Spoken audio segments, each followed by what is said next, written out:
Thank you for tuning into our seller interview series. Up today, we've got a dropshipping and e-commerce business for sale in the apparel and accessories niche. Created in September 2016, this business makes $13,959 per month in net profit, and the listing number for the site is 44223. We do these interviews to give potential buyers more information about both the seller and the sites they're looking to purchase.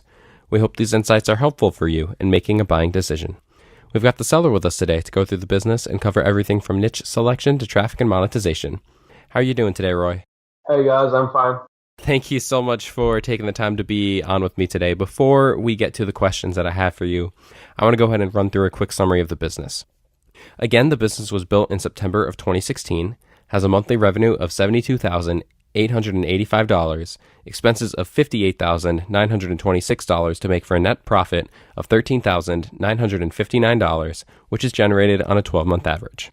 Included in the sale of this business are the primary domain, an additional domain, site content and files, email lists, and social media accounts.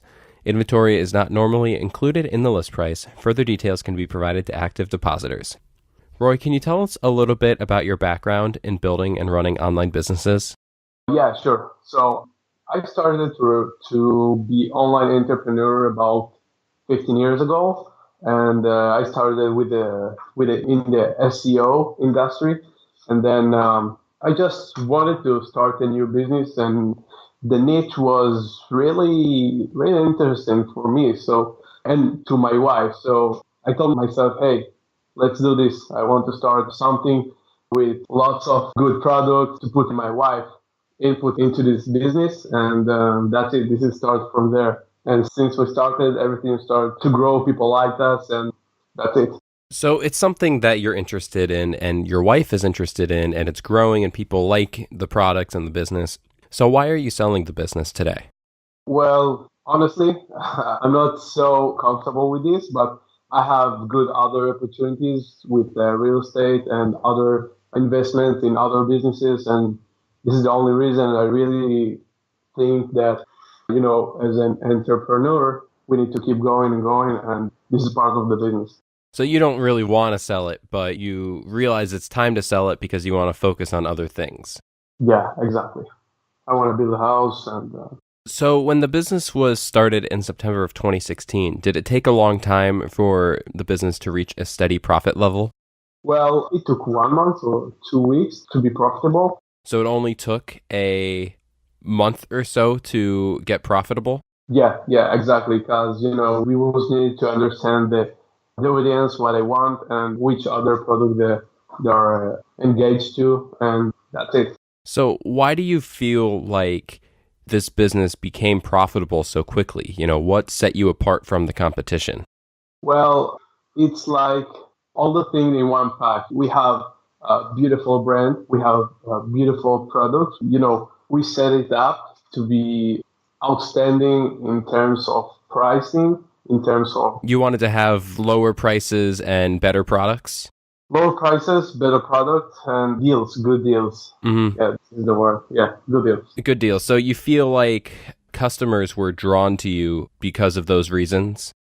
Yeah, kind of. We can give them one-of-a-kind deals. Like, we can put the product in a different angles that outstanding from the audience. We can talk to our audience and to their emotions.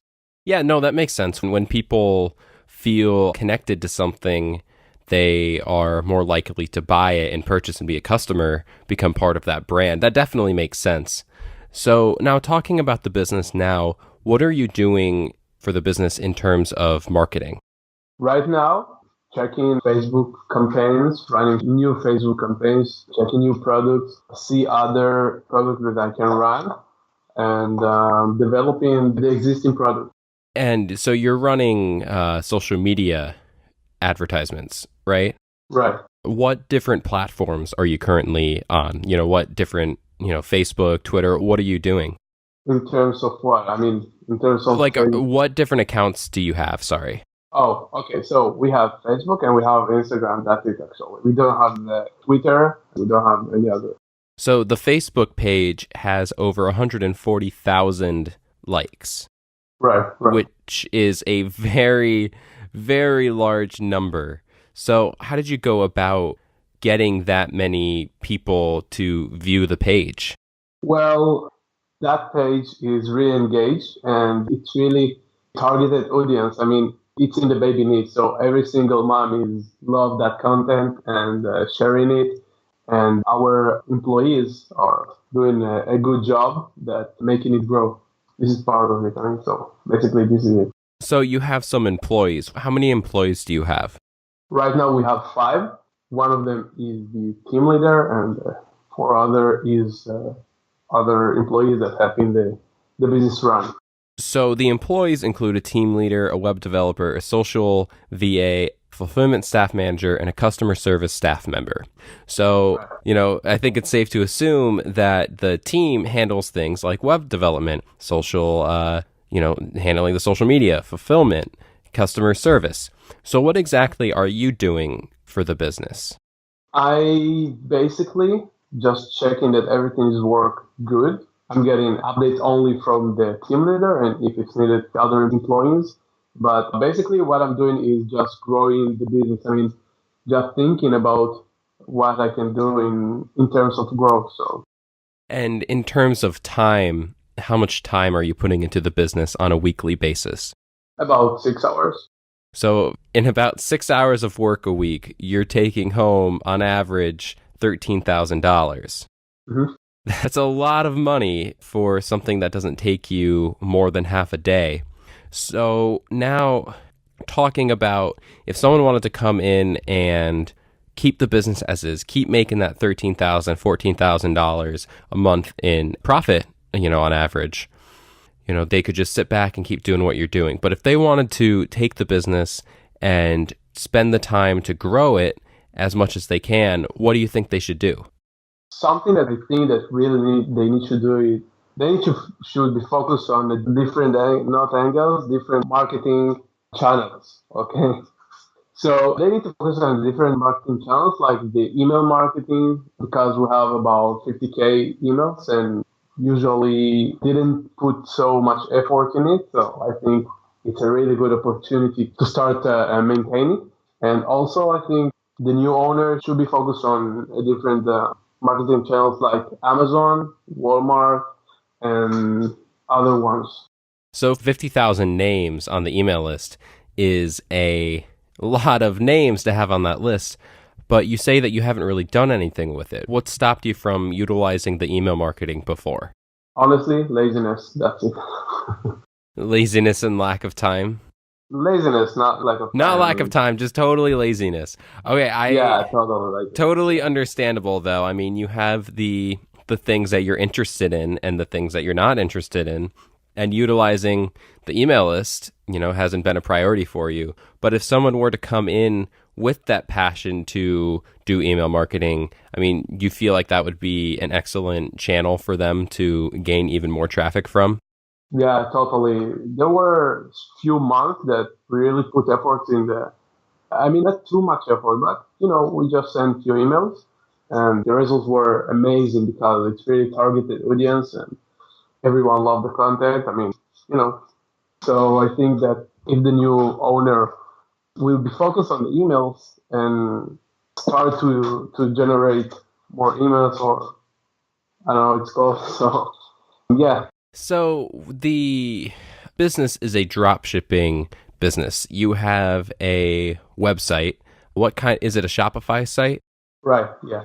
And so the Shopify site, people go to the website, they purchase something, and it's shipped to them. Are the products shipped directly to them from a supplier, or do you get the products shipped from the supplier and you house them in a warehouse until they're purchased? How do you handle that? Well, we do both.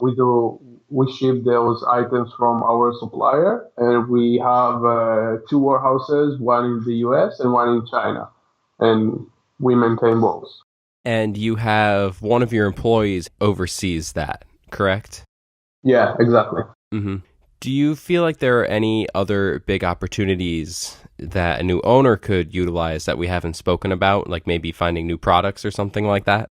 Absolutely. Finding new products, create new angles of those products, and yeah, totally lots of things. There are a lot of things to do in any business, so I think he definitely can do this. Do you feel like there are any big risks associated with this business that a potential buyer should be aware of?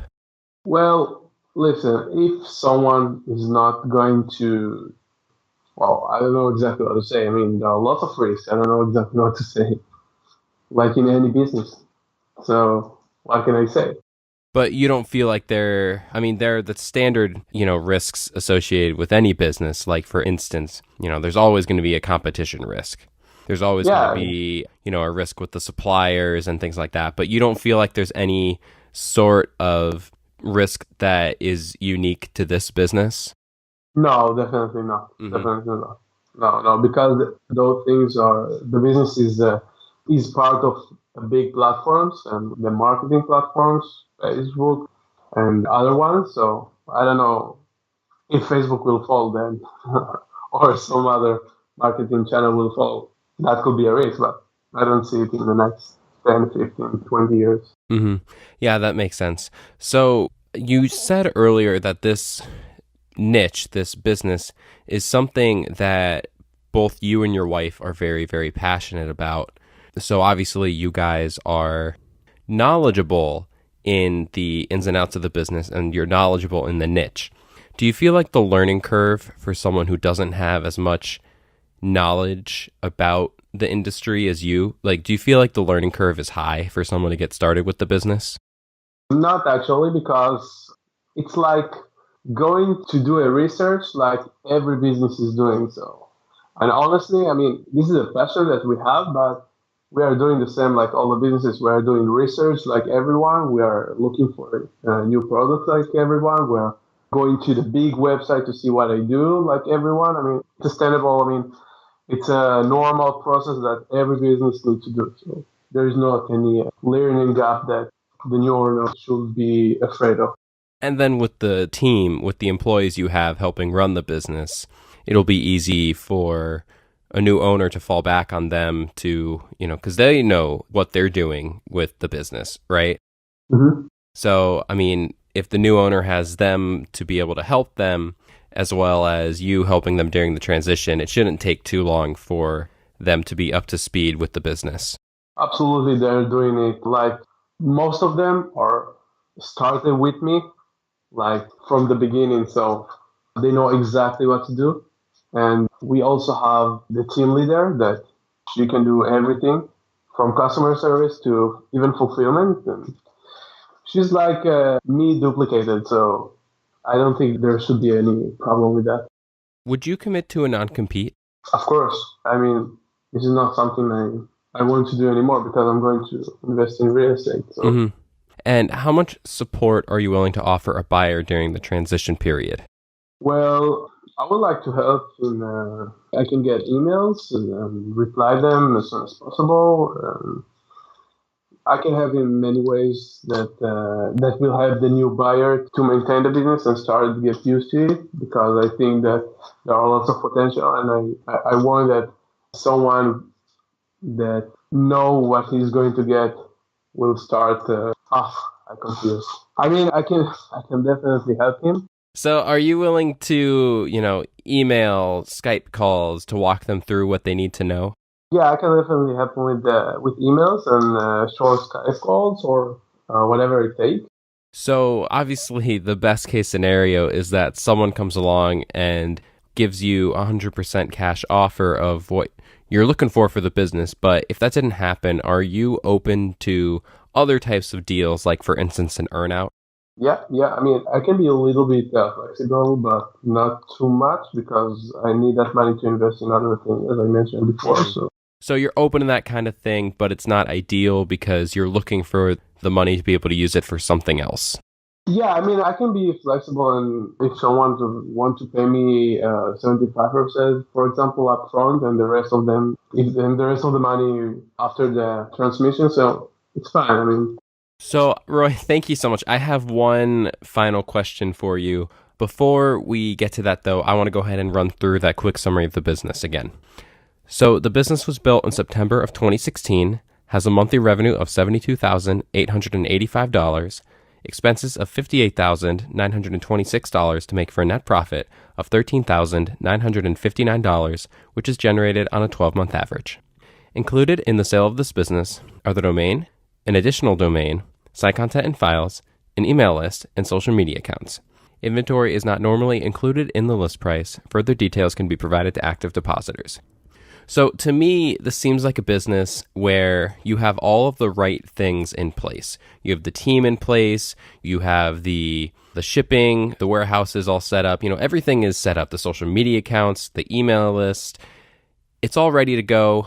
And like you said, you don't really want to sell the business yourself. You think it's a great business, but it's all ready to go. If someone comes in with the time and the passion to be able to spend the time in the areas that the business, could improve on, like for instance, utilizing the email list, expanding, the product line and things like that, I really feel like this could be a winner for a business. But Roy, in your opinion, why do you feel like this is a business worth buying? Well, because one of the main things that I think is really important is to be in a good niche, and this is definitely a good niche and big one. I mean, there are lots of other opportunities and lots of other products you can put in and developing your products and developing the business and do whatever you want with that business and with that niche. This is one thing. Two things, that it's already a standable business. I mean, there are lots of people that know about that business. Lots of people like them. Lots of people buying from him. So there are a lot of reasons to buy the business. It's got a very strong foundation. It's got good opportunities in terms of, utilizing the email list, expanding product line, and it's making money. If you just want to sit back, put in only 6 hours of work every single week, you will continue to make money for this business. If you look back at the numbers for the business provided on Empire Flippers, you see that, since May of last year or April or, whenever you want to go back to, the business has grown. There's been an uptrend the last, few months, and, that's putting in 6 hours of work every week. I mean, do you feel like there's anything else more that needs to be said as to why you should buy this business? It sounds like a winner to me. Yeah, totally. If someone have the passion and if someone wants to continue with that, then this is a big winner. Mm-hmm. A lot of other things we can do in this business. So, I mean, at the end of the day, this isn't a business that you want to sell. This is a business that you feel like you have to sell now to make time and money to be able to do other things. But I mean, you feel like it's a winner and you wish you could keep it yourself. I mean, that alone, should instill some confidence in other people because you really do feel like it's a winner. Yeah, totally. Roy, thank you so much for taking the time with me today. I really appreciate it. Thank you too, Jack. If you're watching this on YouTube, subscribe to our channel. And if you want more information, the link will be below the video that will take you to this marketplace listing. If you're watching this on the listing site and want more information, become a depositor today. When you make the deposit, one of our business advisors will be in contact with you, and you will be given everything you need to review this business. Have a great day.